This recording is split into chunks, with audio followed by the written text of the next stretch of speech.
Muito obrigada, Sr. Presidente. Cumprimentar o Sr. Ministro do Ambiente e da Transição Energética, João Pedro Matos Fernandes. Sr. Ministro, será seguramente o último membro do Governo a ser ouvido e, por isso, é importante fazer um pré-balanço destas audições, um pré-balanço dos factos consolidados até este momento.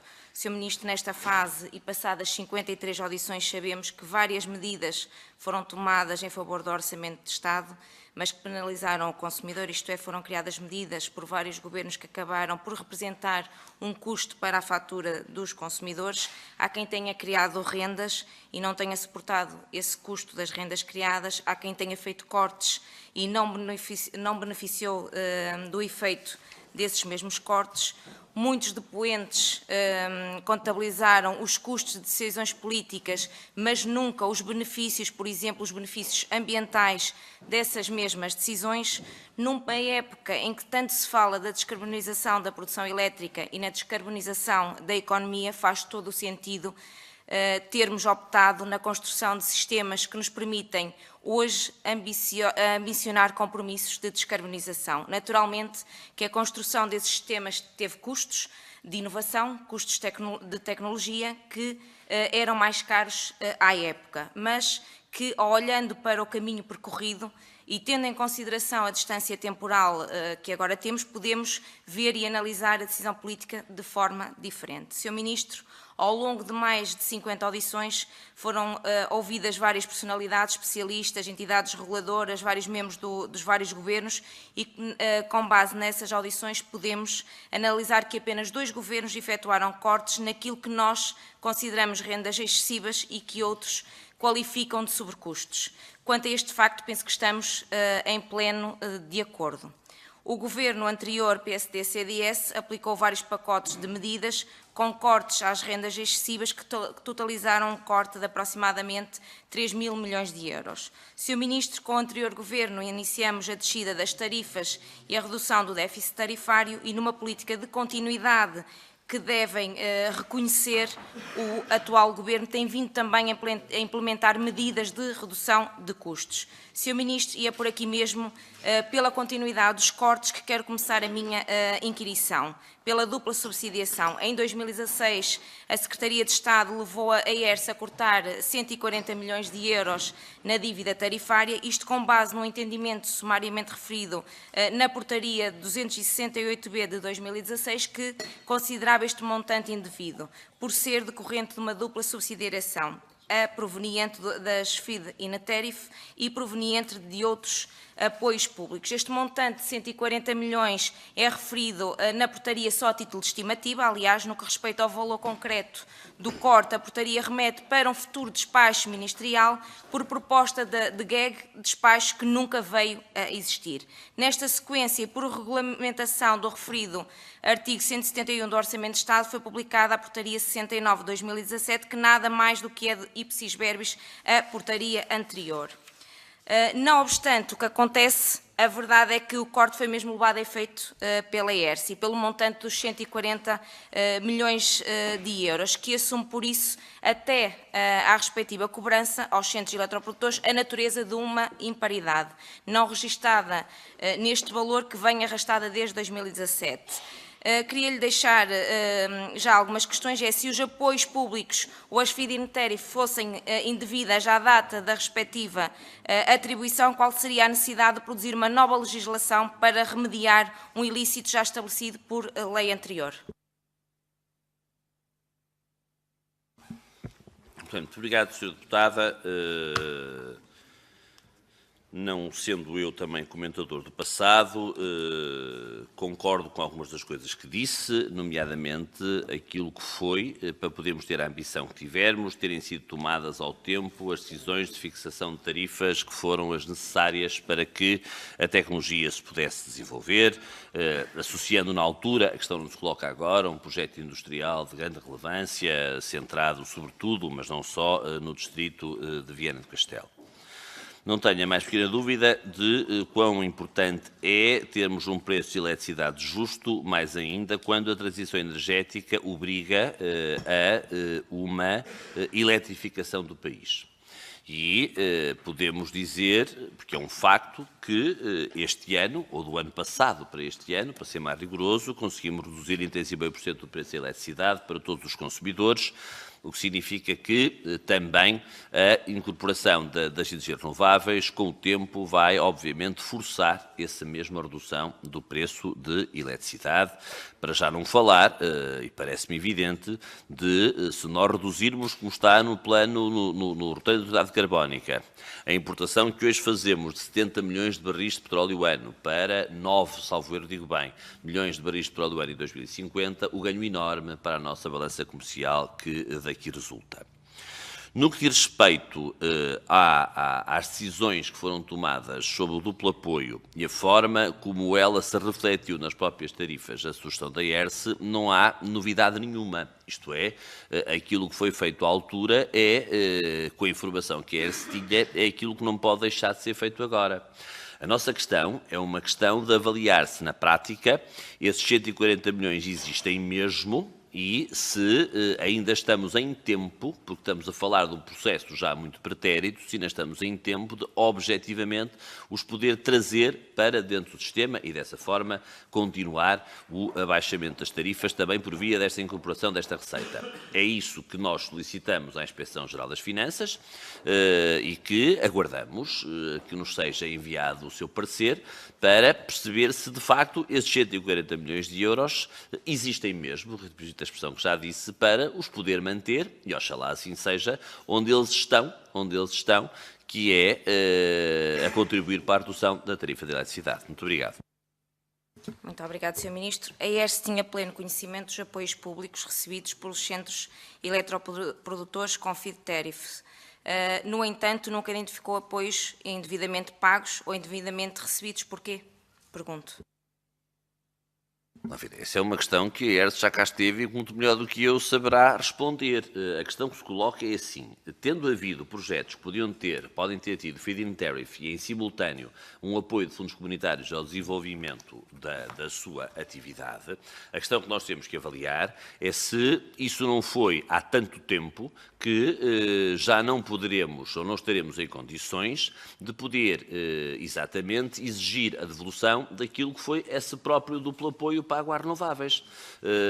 Aquilo que eu digo é, nós só não temos, de todas as medidas que foram tomadas para trás, a certeza relativamente a este dossiê. Vamos aguardar que esse mesmo dossiê se encerre com, para já, o resultado da Inspeção-Geral de Finanças, pela qual aguardamos. Sr. Ministro, mas a ERSE já levou isso ao tarifário. Continuando, tem conhecimento da origem do número dos 140 milhões de euros de corte referidos no texto preambular da portaria 268-B de 2016? Na ausência do despacho ministerial com o cálculo dos montantes concretos de corte a cada centro eletroprodutor nas condições referidas, qual foi a base legal utilizada pela ERSE para proceder a este corte de euros nas tarifas do Sistema Elétrico Nacional?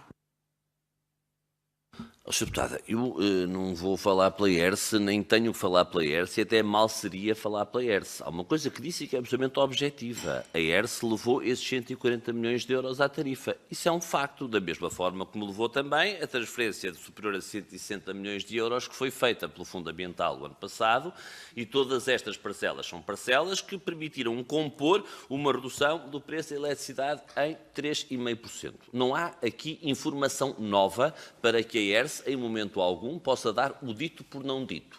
Aguardamos o parecer da Inspeção-Geral de Finanças e então aí estaremos em condições de descobrir se há ou não há nova informação. Muito obrigado. Não respondeu relativamente à ausência do despacho ministerial. Nem irei responder, não sinto que esteja em falta de despacho algum, a seu tempo essa questão será avaliada. Questionado sobre esta matéria, o Dr. Seguro Sanches, anterior Secretário de Estado da Energia, respondeu que estaria à espera do estudo da IGF, o Sr. Ministro também já o referiu aqui na sua apresentação inicial, sobre o mesmo assunto. Entretanto, julgo ser do conhecimento público que o estudo já foi entregue à Secretaria de Estado e com o resultado de cálculo na ordem dos 309 milhões de euros, ou seja, mais do dobro dos 140 milhões de euros cortados pela ERSE no SEN. O que está a faltar para que seja publicado o despacho de habilitação? Deputada, vou responder aquilo que já respondi. Solicitamos à IGF e ainda não recebemos da IGF esse mesmo estudo. Obrigado. Muito bem, Sr. Ministro. No documento emitido pela ERSE, intitulado Comentário aos pareceres do Conselho Tarifado relativo a propostas de tarifas e a preços para 2019, refere-se à existência de uma comunicação do Sr. Secretário de Estado da Energia à ERSE sobre um estudo da IGF, conclusão de que os montantes indevidamente recebidos pelos centros eletroprodutores se cifraram nos tais 309 milhões de euros. De acordo com as declarações aqui prestadas pelo Dr. Manuel Caldeira Cabral e pelo Dr. Jorge Seguro Sanches, o referido estudo da IGF só foi comunicado à Secretaria de Estado durante o seu mandato.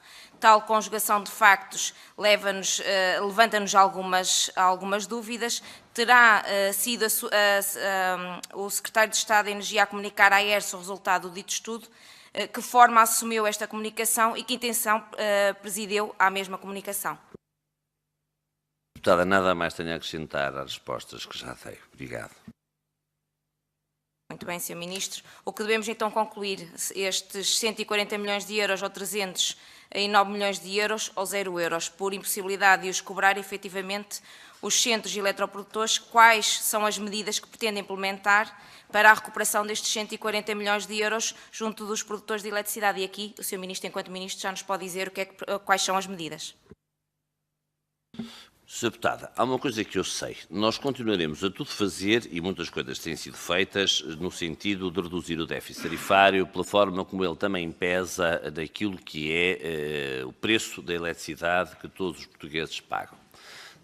Temos um bom track record, que é, ao contrário, por exemplo, da previsão, como sabe, tínhamos vinda do anterior governo, de que a eletricidade teria que crescer entre 1% e 2% acima da inflação ao longo do tempo. Ela já reduziu o seu valor no ano 2018 e reduziu ainda o valor mais expressivo no ano 2019. Essa é que é a nossa grande preocupação e certamente continuaremos a tudo fazer e podemos demonstrá-lo por aquilo que fizemos no passado recente para que se reduza esse mesmo déficit tarifário. Muito obrigado. Sr. Ministro, muito obrigada. A não recuperação deste montante termina uma imparidade de 140 milhões de euros no sistema tarifário. Que consequências tem esta imparidade? Sra. Deputada, com todo o respeito, não pretendo, nem eu, que nem ninguém, que morra de véspera e, portanto, aguardemos serenamente o que diz a Inspeção-Geral de Finanças.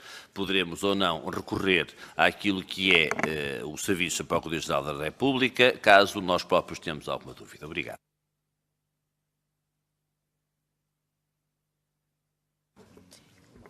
Sr. Ministro, eu espero que não esteja a levar a mal esta minha insistência na obtenção de respostas, mas como deve compreender, isto não é uma comissão normal, não estamos numa audição regimental, estamos aqui para esclarecer e é nesse sentido que eu estou a insistir para obter respostas por parte do Sr. Ministro.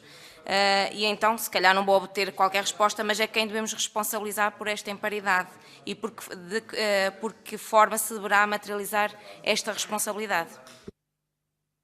Deputada, começo por dizer que não levo rigorosamente nada a mal a insistência, se assim permite dizer, ou pelo menos a repetição da pergunta, percebo perfeitamente.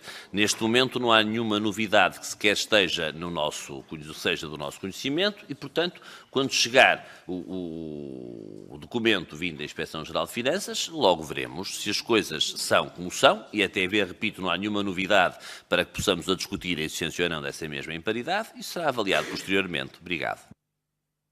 Muito obrigada, Sr. Ministro. Passando à produção renovável sem tarifas garantidas, em 2012 foi criada a possibilidade de existir produção de energia renovável sem tarifas feed-in, isto é, em regime de mercado, através do Decreto-Lei nº 215-B de 2012. Até essa data não havia enquadramento para licenciar potência renovável sem apoios do Estado. Esta medida foi uma alteração estruturante e muito importante para o desenvolvimento deste setor. No referido Decreto-Lei são definidas as condições prévias à atribuição de cada licença. Ora, as condições prévias termino, Sr. Presidente, parecem mais do que suficientes para inviabilizar qualquer tentativa de obter licenças. inviabilizar qualquer tentativa de obter licenças especulativas, na medida em que há uma caução e há um prazo que não poderá ser ultrapassado os 3 anos. Durante este Governo foram licenciadas, ao abrigo do Decreto-Lei 215-B de 2012, mais de 1000 megawatts em centrais fotovoltaicas sem qualquer subsídios. 4 anos envolvidos, só existem 2 parques de energia solar que entraram em funcionamento durante este Governo, que representam 49 megawatts, que foram licenciados ainda pelo Governo anterior.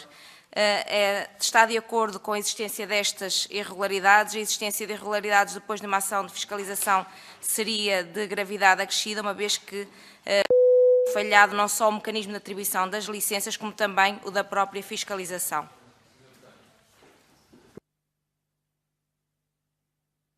Muito obrigado, Sr. Deputado. Então é assim. Como eu referi a minha intervenção inicial, eu distingo aqui 3 tempos. Um primeiro tempo em que foi necessário apoiar a possibilidade do desenvolvimento de novas tecnologias. O segundo tempo, que é este que caracteriza bem pós-2012, com a possibilidade de se desenvolverem projetos a preços de mercado ou valores de mercado. E aquilo que, como eu também disse na minha intervenção, em termos de quantidade de megawatts gerados, eles resultaram em muito pouco. E porque, independentemente, obviamente, desses processos têm que ser acompanhados de perto, e estão a sê-lo, independentemente das garantias que o próprio Estado tem na sua mão, não é mesmo disso que nós andamos à procura, porque ficando o Estado ou não com essas garantias, e em muitos casos isso acontecerá certamente, do ponto de vista da produção de energia a partir de fontes renováveis, ficamos rigorosamente na mesma. E por isso é que acho que não podemos deixar de avaliar, e avaliar com preocupação, aquele que foi o tempo em que as licenças eram atribuídas apenas a preço de mercado. E fazemos-lo com a particular serenidade de quem percebe e reconhece que hoje a produção de energia a partir de fontes renováveis, e no caso do solar isso é muito evidente, tem um preço que é claramente abaixo, pouco mais de metade, do que aquele que é o preço de mercado. E por isso é que sentimos, e assim faremos, que é fundamental fixar tarifas, não são subsídios nenhuns, fixar tarifas por leilão e, portanto, num processo concorrencial, que darão um valor de produção de megawatt ou de megawatt-hora muito inferior ao preço de mercado. E com isso conseguiremos, de facto, ter 2 conquistas. Em primeiro lugar, aumentar a produção de renovável em Portugal, que todos prosseguimos, e em segundo lugar, ter um preço de produção muito abaixo daquele que é o custo e com isso gerar um sobreganho para os consumidores. Muito obrigado.